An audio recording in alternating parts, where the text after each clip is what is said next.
Hello and welcome to In Time TV's On the Edge, Conversations in Medical Sciences Research. I'm Dr. Jonas Moses.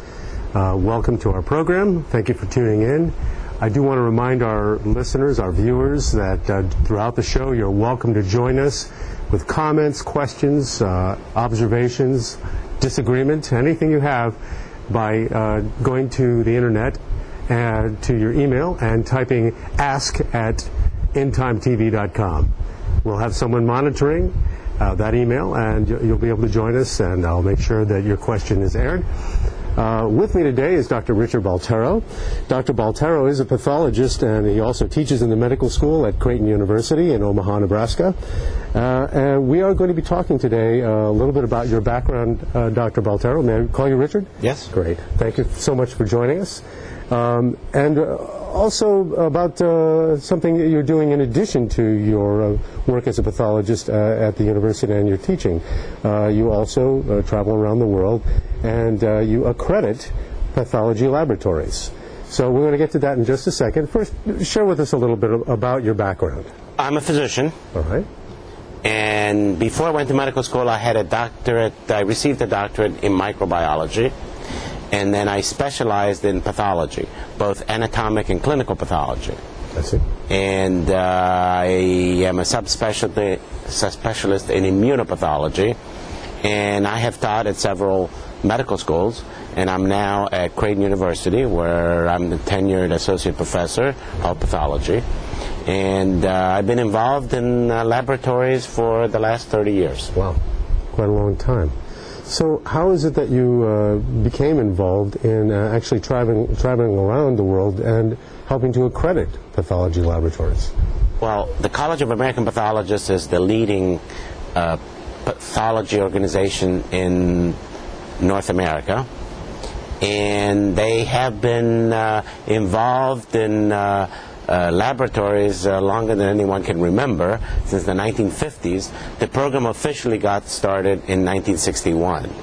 And initially, it was a buddy system, pathologists wanting to see what other laboratories did, and has always had, and to this day, an emphasis on excellence in laboratories and improving laboratories. And the second aspect to this has been, and it still is, an educational component. The U.S. government passed a new law in 1988, which is the CLIA, Clinical Laboratory Improvement Act, and the inspection program by the College of American Pathologists was considered to be the gold standard, and it received deemed status. So if you're inspected by us, you don't have to be inspected by the state or some other organizations. Okay.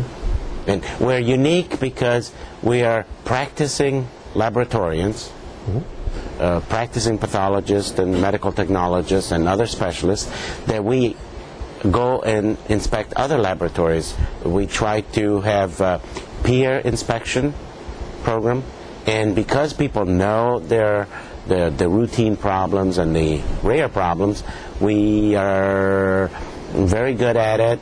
We like to do it. And personally, I started in the 1980s, Rhode Island and Connecticut, and slowly I've been traveling further and further away. I also speak several languages. Which must help a lot in your work. Spanish is my native language. All right. And so I've been involved with the Latin American program, and also in Canada, in Asia, and in Europe. And the oversight of your organization is non-governmental? Well, we are private, not-for-profit. Okay. And may I say that the inspectors do this at a volunteer basis. We're not paid inspectors. All right.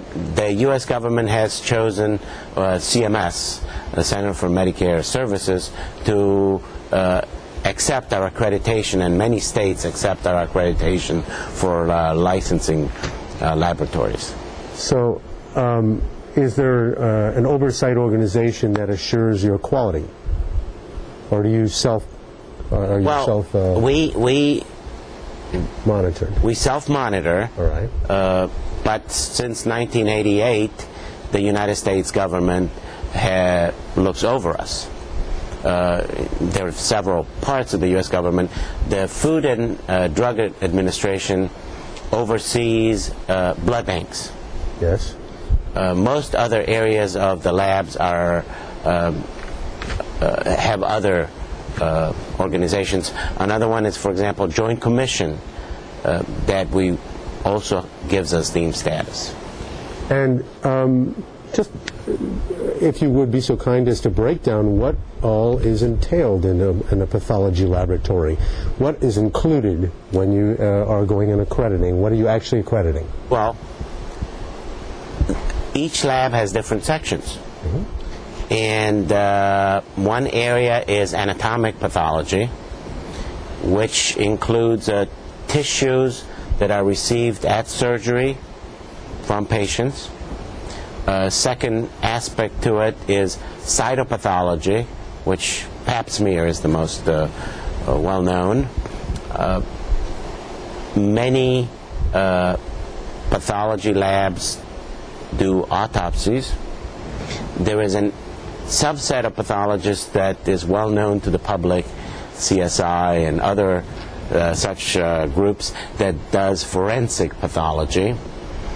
And then we have the so-called clinical areas, which historically have been divided in chemistry, which includes immunoassay, hematology, which is blood chemistries, blood bank, and microbiology, which includes parasitology, virology, TB, mycobacteriology.